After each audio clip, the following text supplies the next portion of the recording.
mes très chers collègues, s'il convient de se réjouir de la signature tripartite de cette charte, qui inscrit des engagements concrets des pouvoirs publics pour la protection des dynamiques associatives, il convient aussi de s'en étonner à l'heure où les entraves à la dynamique de ces associations, il convient de s'en étonner à l'heure où les entraves à ces dynamiques se multiplient à différentes échelles et apparaissent de plus en plus systématisées de la part du gouvernement pour sanctionner et intimider les associations qui revendiqueraient un peu trop fort.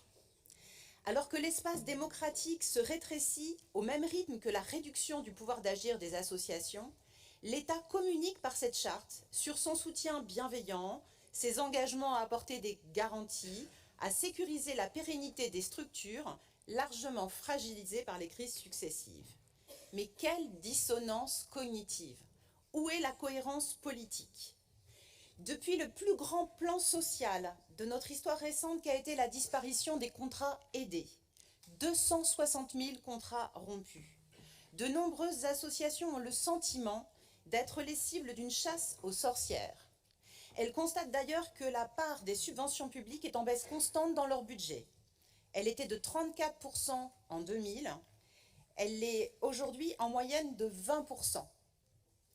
Cette chasse aux sorcières connaît son paroxysme avec la loi confortant les principes de la République, dite loi séparatisme, qui, sous prétexte de protéger les valeurs de la République, remet en question les 4 grandes libertés qui la structurent, que sont les libertés d'expression, d'opinion, de réunion et de manifestation, qui, sous prétexte de protéger la laïcité ou l'ordre public, contraint les associations à la souscription du fameux contrat d'engagement républicain dont les termes sont suffisamment vagues pour faire l'objet d'interprétations subjectives, politiques ou arbitraires de la part de l'autorité publique.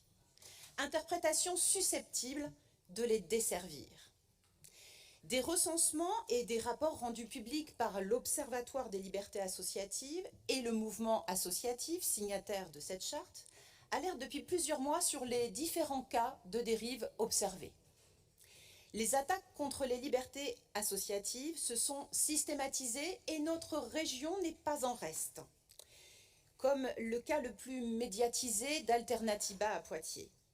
Ces mises au ban, dont les motifs restent bien fallacieux, ont pour principale conséquence de banaliser et de déculpabiliser les actes délictuels dont Bordeaux est régulièrement le théâtre, à l'encontre des associations comme le Planning Familial, ASTI, SOS Racisme, le Boulevard des Potes, les Hébergeurs Solidaires, qui installent un climat de terreur dans la capitale régionale. Les attaques plus institutionnelles, justifiées par le contrat d'engagement républicain, se manifestent, elles, sous la forme de retrait de subventions d'agrément, de sièges dans les instances, ou sous la forme de refus de prêts de salles municipales ou de matériel. Ces attaques protéiformes ont profondément modifié le sens des relations entre les associations et le pouvoir public, où dorénavant la défiance domine, où une rhétorique criminalisante s'installe dans les discours. S'il vous plaît, votre temps de parole. Je n'ai pas dépassé les 4 minutes. Si, vous êtes 4 minutes et demie.